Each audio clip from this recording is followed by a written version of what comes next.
Hi friends, welcome back to Poppy Simple World. നമുക്കിവിടെ ഒത്തിരി മാവുകളുണ്ട് കേട്ടോ. എന്നാലും ആദ്യം തന്നെ പൂക്കുന്നത് ഈ ഒരു മാവാണ്. ഇതിപ്പോൾ പൂത്ത് ദേ ഒത്തിരി മാങ്ങകളൊക്കെ ഉണ്ടായിട്ടുണ്ട്. അതുപോലെ കന്നിമാങ്ങകളൊക്കെ വീണ് കിട്ടി തുടങ്ങിയിട്ടുണ്ട് കേട്ടോ. ചക്കയുടെയും മാങ്ങയുടെയും ഒക്കെ സീസണായി തുടങ്ങിയാൽ പിന്നെ മിക്ക ദിവസവും അതുകൊണ്ടുള്ള എന്തെങ്കിലും ഒരു വിഭവം നമ്മുടെ വീട്ടിലുണ്ടാവും കേട്ടോ. അപ്പോൾ ഇന്ന് നമ്മൾ തയ്യാറാക്കുന്നത് ചക്കക്കുരു കൊണ്ടൊരു മെഴുക്ക് പുരട്ടിയാണ്. ഞാനിപ്പോൾ ഇത്രയും ചക്കക്കുരു എടുത്തിട്ടുണ്ട്. ഇനി ഇത് നല്ല പോലെ ഒന്ന് കഴുകി കുക്കറിൽ ആവശ്യത്തിന് ഉപ്പും കൂടി ചേർത്ത് ഒരു 3 വിസിൽ അടുപ്പിച്ചെടുക്കാം കേട്ടോ. എന്നിട്ടത് ഇതുപോലെ ഒന്ന് കട്ട് ചെയ്തെടുക്കാം.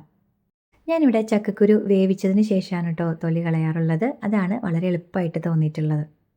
ഇനി മെഴുക്ക് പുരട്ടി തയ്യാറാക്കാം. അതിനായിട്ട് ഒരു പാൻ അടുപ്പത്ത് വെച്ചിട്ടുണ്ട്. ഇനി അത് നല്ല പോലെ ചൂടായി വരുമ്പോഴേക്കും അതിലേക്ക് വെളിച്ചെണ്ണ ഒഴിച്ചു കൊടുക്കാം.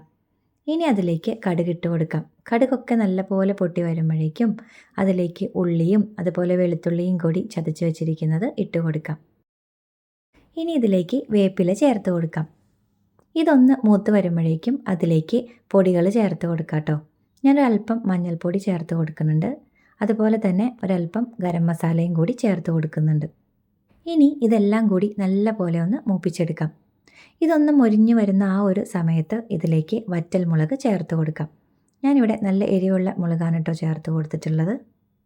മെഴുക്ക് പുരട്ടിക്കൊക്കെ അത്യാവശ്യം എരിവ് കൂടി നിൽക്കുമ്പോഴാണ് കേട്ടോ അത് കഴിക്കാനായിട്ട് ടേസ്റ്റ് ഉണ്ടാവുക. ഇനി ഇതൊന്ന് മൂപ്പിച്ചെടുക്കാം.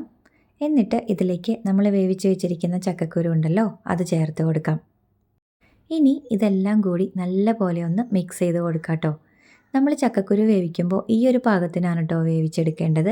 അല്ലെങ്കിൽ ഇത് നമ്മളിതുപോലെ മിക്സ് ചെയ്യുമ്പോൾ പൊടിഞ്ഞു പോകും.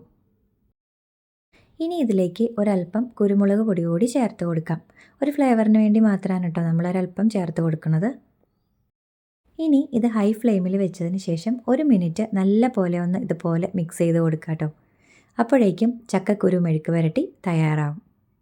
ഇത് നല്ല ചൂട് കഞ്ഞിക്കൊപ്പം അല്ലെങ്കിൽ നല്ല മധുരമുള്ള കട്ടൻ ചായയുടെയൊക്കെ കൂടെ കഴിക്കാൻ വേണ്ടിയിട്ട് അടിപൊളിയാണ് കേട്ടോ.